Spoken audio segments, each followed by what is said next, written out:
Welcome everyone to the Tanya class. Studying chapter 33, Lamed Gimel. And we're going back to the topic that we deviated from, talking about the importance of Simcha.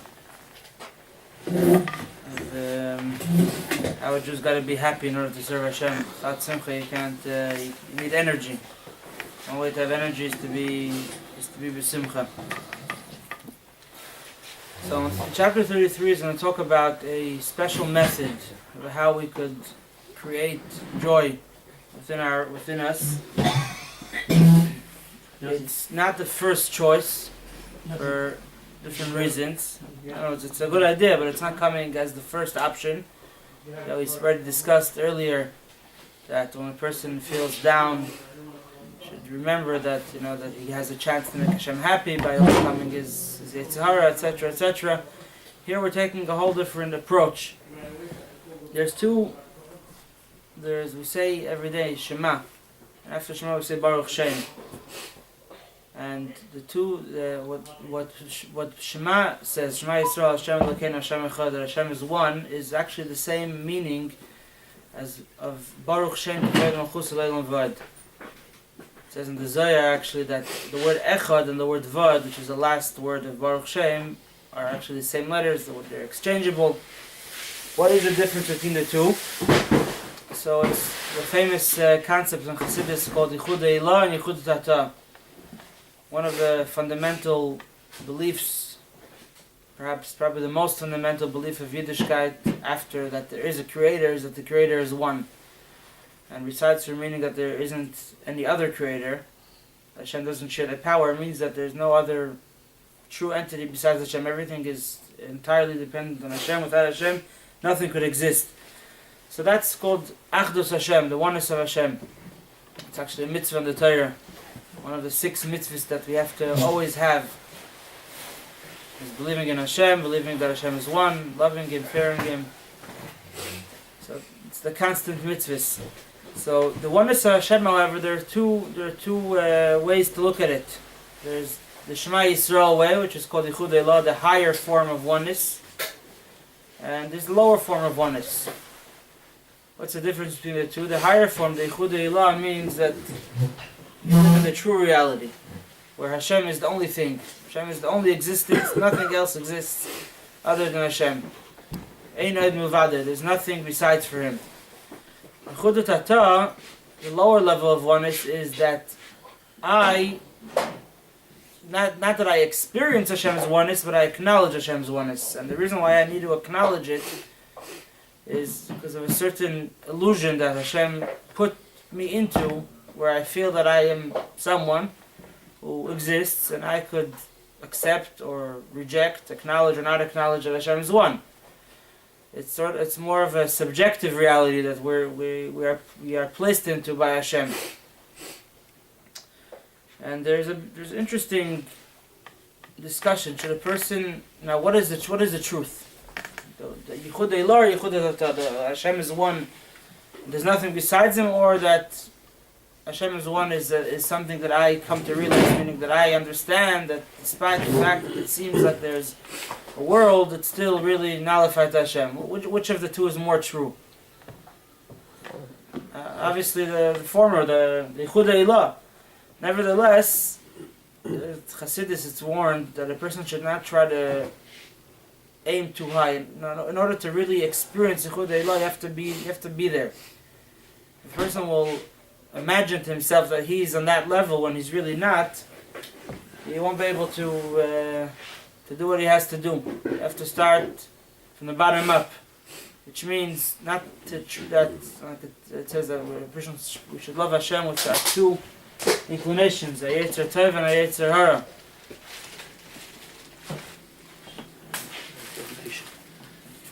You have to love Hashem with both of them.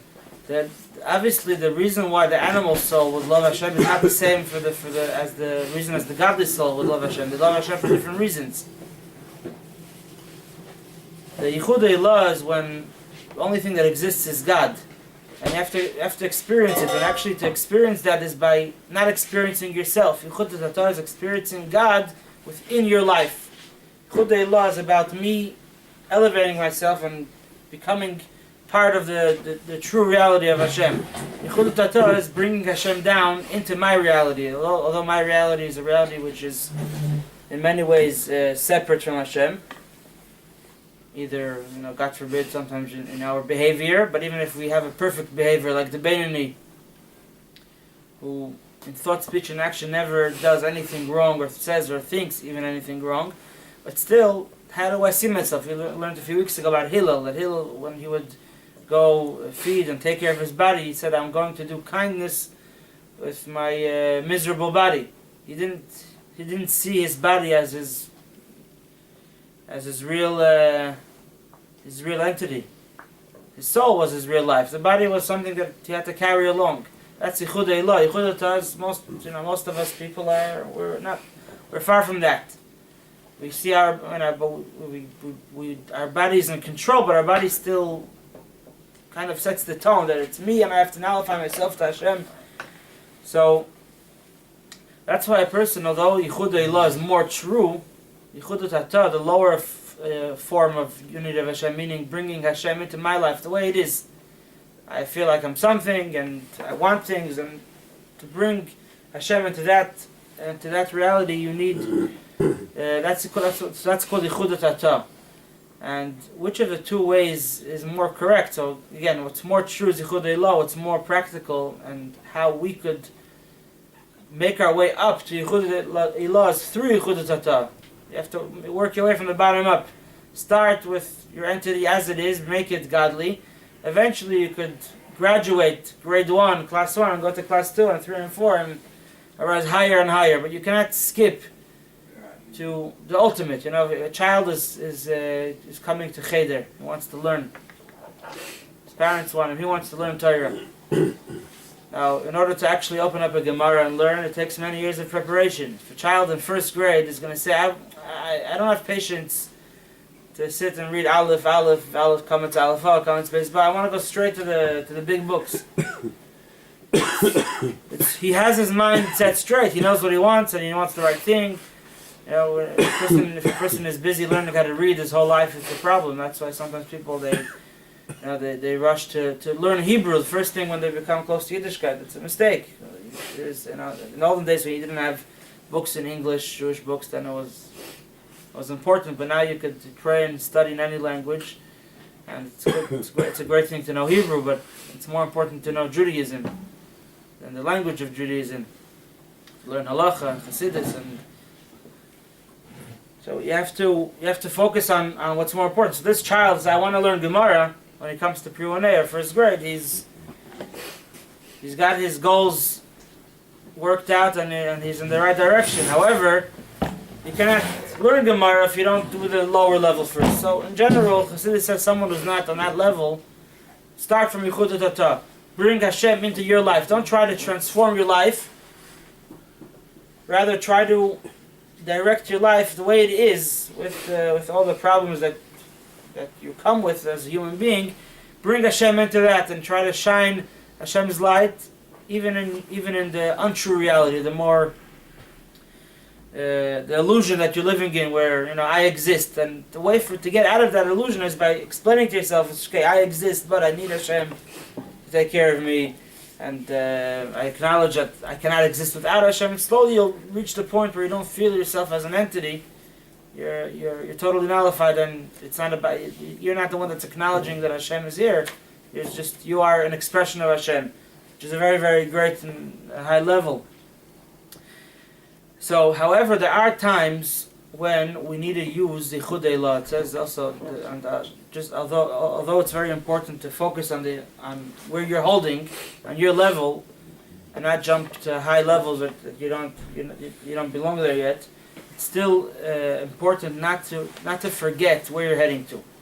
If a child is going to be busy in first grade reading, and he's going to work on perfecting his reading in second grade, and perfecting it further in third grade, and in fourth grade, and in fifth grade, and in sixth grade, he's never going to reach the ultimate. So we have to have this combination of I know where I'm trying to head to, and I know where I'm holding. I have my on my GPS. I have my destination, but I'm also focusing on the direction that I'm in now. I know where I want to get to, but I can't let that disturb me from getting there. So you need that combination. So you have to remember that although where I'm holding now, the best way for me to serve Hashem in my situation is to kind of put aside the ultimate truth and work on the more limited truth. Work with that. At the same time, I have to remember that there is an ultimate truth, and this is not real. Serving Hashem, in a sense, praying. Prayer has two meanings. Right? Tefillah. Prayer means to ask Hashem for your needs, and there's another meaning of prayer of connecting to Hashem, to become one. So, and they're both true. Now, someone who's a real tzaddik, you ask, why do you need to pray to Hashem? Hashem knows what you need. Hashem won't give it to you. We have bitachon, right? Everyone has heard of bitachon. Having trust in Hashem. Hashem will take care of you. That's why I need to ask for my needs if I could just have bitachon, and bitachon is very strong. And I have total faith, because although bitachon is a higher form, and it is written of great tzaddikim. We have another. It says that Yosef HaTzadik, when he was in jail, after 10 years, when he was thrown into the pit, he tried to use connections, and because of that he was punished, and he remained for another 2 years in the pit. The question was asked, we all know that although we have to have bitachon in Hashem, at the same time, a person shouldn't sit at home and say, I have bitachon that Hashem will send me parnasa. You have to, because Hashem wants you to go and do ishtadlus, to go do, it's called, go pick up. Hashem did sign the check for you, but you have to go pick it up, and that means to get to work. When it's health issues, Hashem, your health comes from Hashem, not from the doctor, but Hashem chooses to give it through the doctor, and you have to do that. So what was wrong with what Yosef did? He was doing ishtadlus. He didn't distrust Hashem. I trust Hashem, but Hashem is giving me an opportunity now that I helped the Sarah Mashkim, the Paris butler. Maybe this is the way Hashem wants me to get out. So it's explained that Yosef was on a level that he was, what he could have accomplished, where he belonged in his spiritual journey, is that he doesn't need to remind Hashem what's good for him. Someone who's on a lower level, his whole reality is a reality where he doesn't see himself and Hashem as one. Rather, he sees Hashem is in control of his life. Then he needs to use ishtadlus. He has to have bitachon, realize that where it really comes from. At the same time, create the vessel to receive it. Yosef HaTzadik was on that level that by him trying to find ways for Hashem to give it was a lack of trust. Because he should have been on that level where he doesn't need to ask Hashem. Hashem knows what he needs. Hashem will do what he needs at the right time. You don't have to, find ways. Yosef valued himself less than what he really was, and that's why he needed to go through that 2 more years of purification in order to get to that level. That's how he delayed reaching his full potential, where he doesn't need a shosh, he doesn't need to make ishtadlus, because he's living a life where Hashem is the only thing. He doesn't see himself as something separate. So that's actually just an introduction. So in chapter 33, so earlier we spoke about how could a Jew be b'simcha, chapter 31, 30. How could you be b'simcha? You know that you're not doing well spiritually, talking about due to spiritual shortcomings. So explain, how could you be b'simcha? You should realize that every mitzvah you do, you redeem your godly soul from the prison. This whole prison is really a whole imagination. It's not true. The neshama is not in prison. The neshama is free. The neshama, but you are in a situation that you see your neshama as being in prison. So you should realize that in your world, where the golus is a real thing, and the nefesh habahamis, the animal soul, is a real thing, and you feel it getting in your way, you should know that the truth is that even in this subjective reality of yours, you could break out of it and bring Hashem into your subjective reality. So that's one way of bringing simcha. But sometimes that doesn't work. A person is very down. So he says in chapter 33, Another way to create true, interesting to use the word true, joy of the soul, especially when you see that you need it. So the Alter Rebbe says, now aim for the highest. Realize, now I want you to go to the true meaning of Yichud Hashem, of oneness of Hashem. Till now you were trying to bring it to bring joy into your subjective spiritual reality, where I am something which is serving Hashem. But when that doesn't work, or maybe if it does work, but there's even greater simchas to meditate and to contemplate on the concept of the true oneness of Hashem, how Hashem is the true reality of everything in the world. The whole world is filled with Hashem's oneness, Hashem's glory. There's not an inch in the world which is less, which is closer to, which is further from Hashem than the greatest spiritual world. The one Hashem is everywhere. A song, Hashem is here, Hashem is there. Hashem is truly everywhere. So that's a way to create simcha. And when you realize that the truth is, what's really happening? What's the world? Now, when we're saying that my understanding, the way I see the world, is not true, doesn't mean that I'm living in imagination. It means the way I grasp the reality of the world is an imagination. Because the fact that the world is created is true. It's not. We're not living in imagination, because it says in the Torah that Hashem gave us, that Hashem created the world. But how are we to see the world? Are we to see the world as something which is totally nullified to Hashem, or something that's independent or feels independent and realizes that Hashem is in control? So that depends on us. That depends on our neshama and on how we serve Hashem. So, but the truth is, the world cannot exist without Hashem. The true reality is that there is a world. The world is dependent on Hashem. And the mashal that we learned early on in Tanya, like my power of speech, which is the lowest power of myself, which expresses and is nullified to deeper things in me, all the way to the essence of my soul, or the ray of the light of the sun. Is the light of the sun something true, something that exists? Yes, it does exist. The sun shines. The sun gives off light. But when I take a candle and light it in broad sunlight, that candle has no value. It does exist, but it has no value. In other words, it doesn't accomplish anything.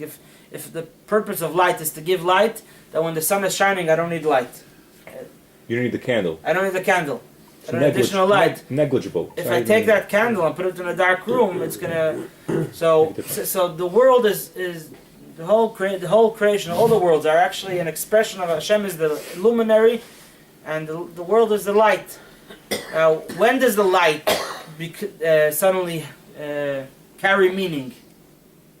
The light of the sun or the light of a candle? When it's dark. When it's dark, when it's shining to something else. But when the truth is, with regard to Hashem, from Hashem's perspective, there's no something else. So that light is really, it's there, but it's really insignificant.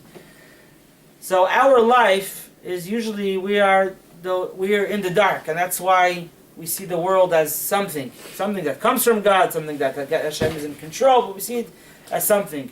But the truth is, from the real truth is that the light is compared to the source is really worthless. Imagine the light in the sun, the light that comes from the sun, emerges from the sun while it's in the sun. It's there, but it has no. It's totally dependent on the sun, and totally has no value compared to the sun. And that's the true reality of the world. So when a person feels down, feels low because his spiritual life is not the way it should be, so of course you got to fix it. But you need to be b'simcha in order to fix it. So you have to realize that your whole life you're living in the dark, and since you're living in the dark, you feel far from the light. But the truth is that that's just your subjective understanding of the world. What's really happening is that Hashem is shining here like He shines everywhere. And knowing that Hashem is shining exactly in your Daled Amis, in your domain, and Hashem is shining in you, Hashem is shining in your fingers and in your toes, and on the place that you're standing on, everything is really one. That's what it means, the true oneness of Hashem. That creates the greatest simcha. And this is actually the explanation of what it says in the Gemara that before that, and actually in this chapter of Tanya has 2 of the 12 Pesukim. The Rebbe in 1976, Shalom Vav, called the Year of Education. The Rebbe chose 12 Pesukim, first 6 and another 6 verses, Pesukim and sayings of Chazal. That are important, that children should know them by heart. Adults should also know them by heart. No one becomes an adult without being a child. And these verses contain the basics of Yiddishkeit. And so it's 2 psukim from the Tanakh, 2 Hamar Chazal from the Mishnah or the Talmud, and 2 from Tanya. So 2 of those come from this chapter. First one says when a person, we'll read the entire to get the context. So when a person will invest his thought deeply into this topic, the oneness of Hashem, will create great joy, the greatest simcha with this faith that he has in the oneness of Hashem. And this is the pasuk, V'zeh kol ha'adam v'tachlis b'rasi. This is all of man and the purpose of his creation, and the creation of all the worlds, the upper worlds and the lower worlds, to create for Hashem, in other words, to reveal, to make it revealed in the world how the whole world is a dwelling place, an abode for Hashem. And a what? An abode, the place that Hashem lives. What does it mean? Hashem is in the world always. My work as a Jew is to make that reality something that's apparent to all, including myself, which is what's going to be when Mashiach comes. Everything that we see that the world doesn't behave according to the plan of Hashem is just because of darkness. That we don't see what's really going on over here. When Mashiach comes, it's going to be revealed. So this creates the greatest simcha, knowing that by you overcoming this darkness in your life, which makes you see yourself as something that needs Hashem, instead bring yourself to the point that I am an expression of Hashem, just like everything else in the world. So that creates the greatest simcha. Imagine, the Alter Rebbe tells us over here, imagine the joy of and we'll get back to this topic. There's 2 chapters in Tanya, 36 and 37, which are dedicated to this idea of Dir B'Tachtonim. We'll get there when we get there. But he says, how great is the joy of a simpleton, or even less than a simpleton, a lowly person. What's the difference of a simpleton and a lowly person? There's people that are simple. There's people that are subhuman. No one becomes subhuman unless no one's born subhuman. Everyone's born human. Some people are born, are greater than others, but someone is lower. He's a shfal anashim. He's a subhuman. He's a person who's not only a lowly person, a simple person. He brought himself lower than a simple person, and imagine how great the joy of this person is when he gets to be close to the king, the human king. The king chooses to host him in his house. Sorry, the other way around. The king chooses to dwell in this simple person's house. How great of a simcha you would feel. How much more so? That's between 2 humans. One is a king, one is a simple person. How much more so between a human and a God? But Hashem says, I want to live in your world. I want to be revealed in your world. I want my truth to shine in your world. So the way we do that is by doing mitzvahs. So that should create the greatest simcha. And that's why it says the Alter Rebbe every day in davening, before davening, you have the prayers before the prayer, we say, how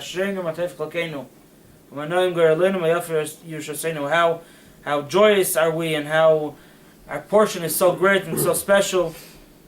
He uses the expression Yerusha. What's a Yerusha? You know, they say the joke. An inheritance. There's once a guy who was an immigrant. He came from Europe to America, and he hit it big. Became a big millionaire. So I asked him, how did it happen? He says, I came here, I had a dime, I bought an apple, I sold it I had a nickel, I sold the apple for a dime, I bought 2 apples, I sold it for more. I bought 4 apples and I sold them for a little more and I made a few dollars. And then my uncle died. My rich uncle died. See, so sometimes everything that we could accomplish with our own work is limited. Sometimes a person gets an inheritance. It's something that he didn't work on, he didn't expect. It just came to him. So the expression that Chazal use, "Umay yafa yoshersenu," how beautiful is our inheritance, means that what we could accomplish with Torah and mitzvahs is not something that comes from our work. It's not our accomplishment. It's something that Hashem gave us. Hashem gave us this great power, and this should cause us the greatest simcha. And it all is founded on this faith, this simcha, and and the value that our mitzvahs have, which causes us this great simcha of bringing Hashem into our life and into the world in general, is based on the faith of the oneness of Hashem, the emunah. The Talmud Chazal say that the Jews were given 613 mitzvahs until Chavakuk, the prophet Chavakuk, came along and he put them all, based them all on one mitzvah, which is tzaddik b'mnasa yichya. A righteous man lives by his faith in Hashem. Meaning, till that point, the understanding was that I have 613 ways to connect to Hashem, and I need all 613 to be connected. Chavakuk came and says, no, there's a root. All 613 are founded on faith in the oneness of Hashem. If you have your faith in the oneness of Hashem, all the mitzvahs, all 613 of them, are elevated to a much happier, a much greater level. And this joy is doubled and tripled and quadrupled because not only are you bringing Hashem into the world, you're transforming darkness into light. We spoke about the whole thing of the opposites. How Hashem enjoys there's two ways of serving Hashem, right? We said the sweet food and the bitter, spicy food that you transform. It's not pleasant on the beginning and on the onset, but it becomes pleasant. So doing mitzvahs in general draws down light of Hashem into the world, which is like the sweet food. That's pleasant, but then it has even a greater accomplishment that it could take the opposite and turn the opposite into something pleasant for Hashem, and that's the greater nachas. So this is what it's written. I think with this, we end with this. This is the second pasuk, actually the last pasuk of the 12 pasukim. The other one was the second to last. It says, "Yismach Yisrael ba'esav." The Jewish people will rejoice with their makers. What does this verse mean? That every single Jew has to rejoice with the joy of God, which rejoices by bringing his dwelling place into the lower realms, into the lower world. In other words, you have to have the simcha of Hashem. Hashem has the great simcha of coming down to the world, and you have to have the great simcha because you're the one that's making it happen. That's why it says, Yismach Yisrael ba'osav, his makers. How many makers do we have? 3. 2. Wait, you're talking about... Well, every human being, it's true that there's 3 partners. But here we're talking about Hashem. And we're using the Osav, his makers. Israel should rejoice with his makers. So the Alter Rebbe explains, Osav is... What's 3 partners? Your mother, your father, and Hashem? Right. But in this sense, he's talking about not creating a human being, rather the idea of creating a Jew. That the Jewishness comes from Hashem. That the parents don't have a choice in that matter. So why is it called Osav? Using a Lashon Rabbin. So because this aspect of Judaism, which creates the joy, the simcha of Yiddishkeit, the simcha of doing a mitzvah, comes from Hashem the way He's many. You have Hashem the way He's one, source of everything, and we have Hashem the way He gives life to many different things. And the purpose of a Jew is to take the many out of many one. How does it say on the dollar bill? In Latin? Yeah, right. So that comes from Tanya.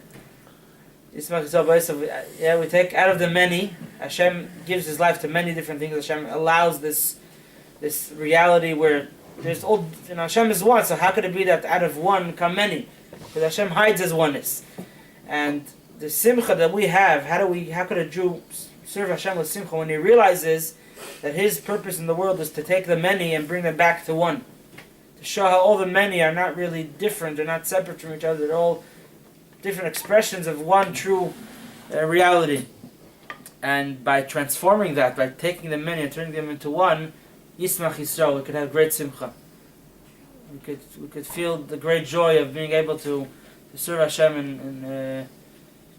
in the greatest way, and make Hashem happy, the greatest joy, which makes us the greatest joy.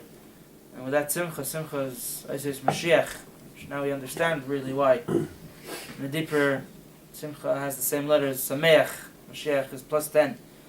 Because what's this concept of out of the many one? That's the idea of Mashiach. Mashiach is going to reveal how the world is really one with Hashem.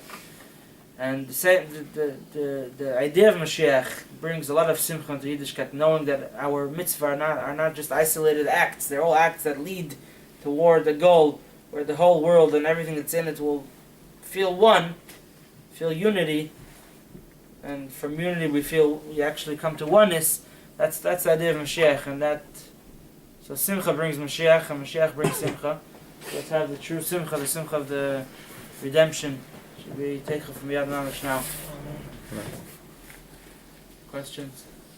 Got it. Shamas. These ones. Right, I think of that married, huh? Correct. Now, your father's not here. I think we have exactly the same.